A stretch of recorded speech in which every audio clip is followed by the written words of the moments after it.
Senadora Ângela Portela, que preside a sessão do Senado nesta tarde, senhoras senadoras, senhores senadores. Ontem, o Brasil assistiu a um jogo insólito. Enquanto tivemos um leilão, se é que pode ser chamado assim, com apenas um consórcio interessado, por outros, vimos governistas e a própria Presidente da República ir em cadeia nacional de rádio e TV, num assombro à legislação que trata dessas veiculações, comemorar o fracasso como uma grande conquista. São dois mundos, um da realidade e o outro da propaganda, que mais parece ficção.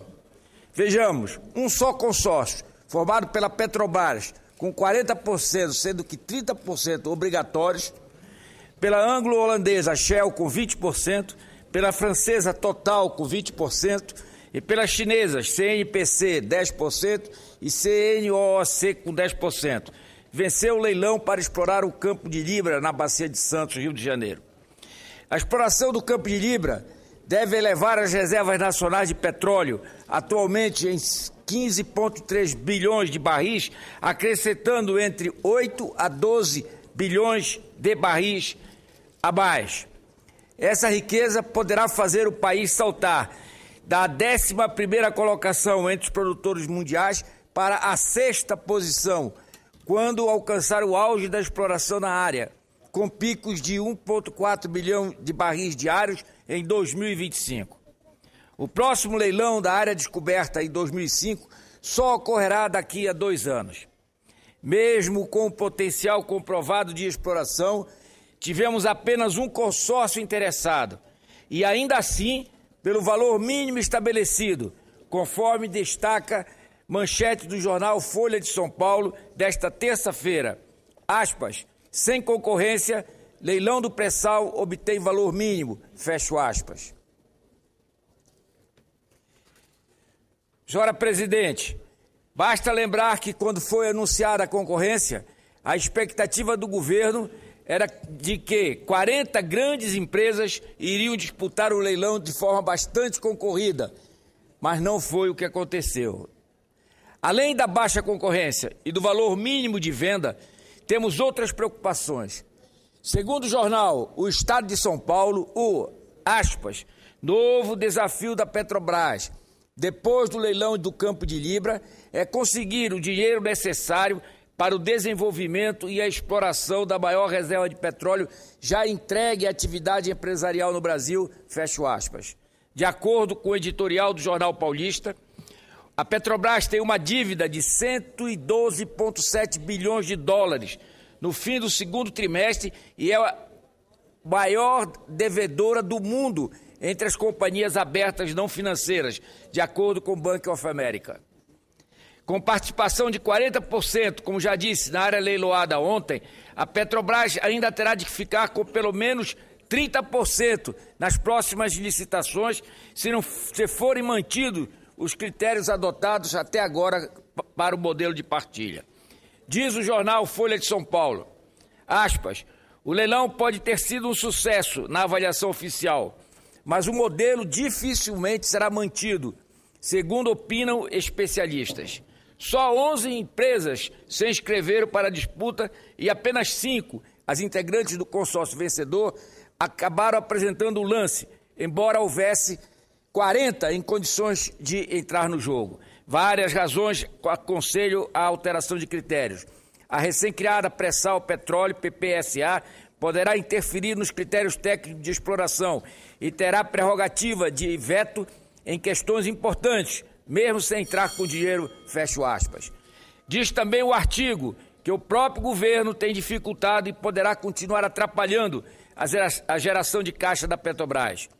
Aspas, a incapacidade de fixar prioridades e a falta de foco das políticas também tem impedido a Petrobras de alcançar os objetivos em sua área de negócio. Convertida em instrumento de política industrial por uma das confusões petistas, a empresa tem sido forçada a dar preferência a equipamentos nacionais, fecho aspas. O governo parece disposto a insistir neste erro. A exploração do pré-sal vai fortalecer a indústria naval e os fornecedores de equipamento, disse ontem o ministro de Minas e Energia, Edson Lobão. Sem dúvida, essa pode ser uma das boas consequências dos investimentos no setor de petróleo, se a indústria brasileira for capaz de competir. Será um erro grave sobrecarregar a exploração do pré-sal com os custos de uma política industrial superada. A preferência à indústria naval brasileira já resultou no fiasco de um navio lançado oficialmente pelo presidente Lula, com discurso presidencial e só posto em operação mais de um ano depois, quando teve finalmente condições de navegar. O editorial encerra com a seguinte frase, que se aplica para absolutamente todas as ações do governo Dilma nas mais diferentes áreas. Aspas.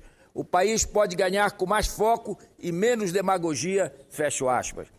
Para negar a realidade, o governo, mais uma vez, recorre à demagogia e à propaganda, inclusive usando de forma indevida a prerrogativa de convocar a Cadeia Nacional de Rádio e Televisão para mais um pronunciamento de palanque visando 2014.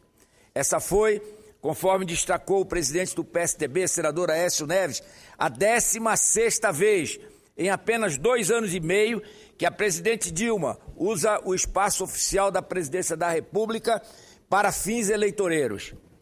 Conforme diz a nota do PSDB, abro aspas, trata-se de mais uma vergonhosa tentativa de impor à opinião pública a versão da realidade que interessa ao governo.